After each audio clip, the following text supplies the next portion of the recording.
Welcome to Lecture 3 of Biology 104, where we will discuss the origin of species. Hybrid zones provide us a unique look into speciation processes. Hybrid zones occur when species that have incomplete reproductive barriers co-occur within a same geographic region. This means that individuals from two different species can mate, reproduce, and also produce offspring with a mixed ancestry. Many times these offspring can be viable as well as fertile. If we take a look at the example below, the yellow-bellied toad, Bobina variegata, is found in the yellow region. The fire-bellied toad is found in the orange-colored distribution. The hybrid zone on the map is located in red. If we examine the allele frequency, we can see that the yellow-belly specific alleles are very present within the yellow-bellied toad range. However, we can also see there is a distinct drop-off of these alleles in the hybrid zone, eventually reaching near 0% once you examine the allele frequency in the fire-bellied toad range, thus illustrating that we don't have complete reproductive isolation between these alleles, and there is some genetic exchange between these populations. Climate change can also become an important factor in changing the distribution patterns of species. This can cause species to overlap in their new distribution area.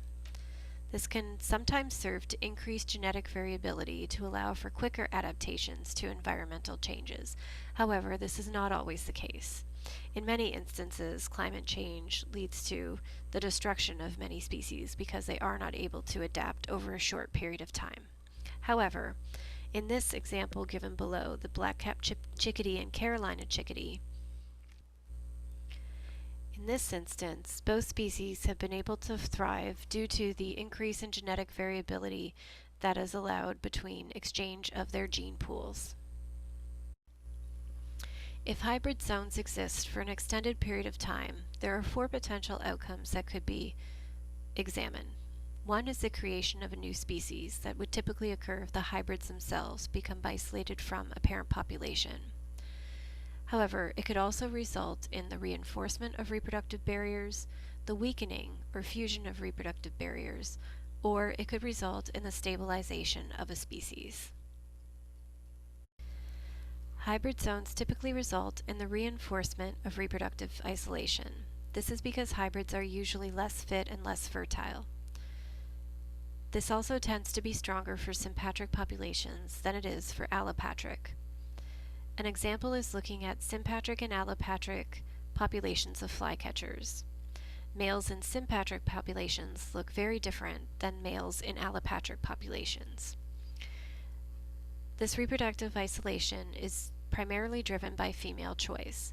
Females exhibit a strict preference for males within their own sympatric populations. They tend to be less choosy if they are presented with allopatric males, thus creating a strong reproductive barrier between sympatric populations. In some instances, hybrid zones can lead to the fusion of species.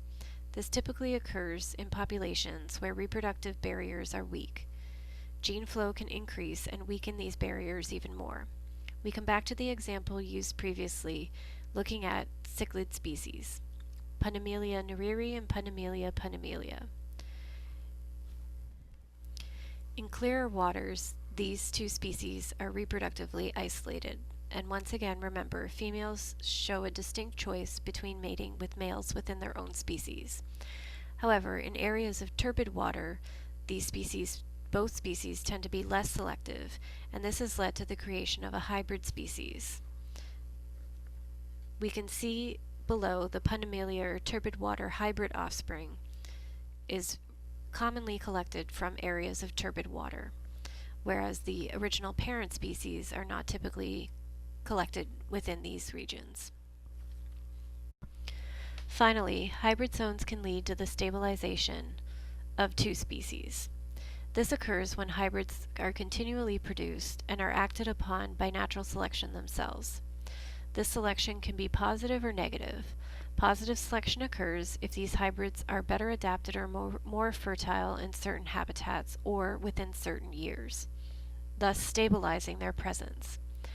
Negative stabilization can occur when hybrids are selected against. However, they're constantly being replaced because the distribution of the species constantly overlaps. Because these hybrids are constantly less viable, this creates a vacancy within the area that is constantly being filled by the parent individuals and their hybrids. Now that we've considered how new species occur, we also need to consider how long do speciation events typically take. We can examine the fossil record and look at previous speciation events to provide insight into how long these changes occur. There are two main models that are proposed to explain the development of new species. In the punctuated model, species persist and then go missing. This is termed punctuated equilibria. This is represented with a sudden change in the fossil record as species branch from a parent species. This also typically results in very little change after the initial speciation event. Another model is the gradual change model. This is when species diverge from a parent species. However, they consistently and slowly change over time to the development of new species. We can also take a look at molecular studies to gain insight into these speciation events. Scientists can perform various hybridization experiments to estimate speciation rates. An example of this is examining the rates of speciation in wild sunflowers or Helanthus species. H. annis and H. petiolaris can be mated to produce a hybrid H. anomalous. This hybrid is ecologically distinct and reproductively isolated from each parent species. If we take a closer look at the genetics involved in this mating, we can see the H. annis gamete is depicted in green and the H. petiolaris gamete is depicted in red. We can see in the cells created from the F1 generation hybrids. If we take a look at the chromosomes below, chromosome 1 and 2 distinctly show both H. annis as well as H. petiolaris genes. Remember, this would result in our hybrid H. anomalous. When the F1 generation is initially generated, they have a low fertility rate, less than 5%. However, if these are continually mated over time, subsequent generations will see an increase in fertility and can reach over 90% fertility rates. The proposed mechanism for this is due to natural selection, meaning that natural selection will work to eliminate incompatible genes, thus increasing the fertility of the hybrid over time.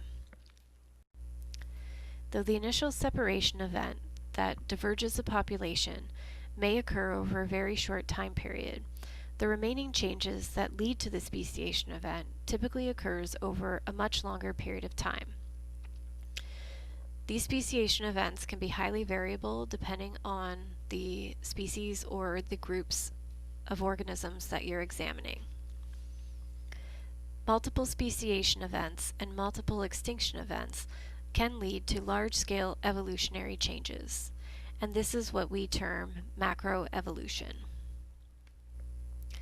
All of these events have occurred over such a large period of time, and they have led to the diversity in life forms that we see today.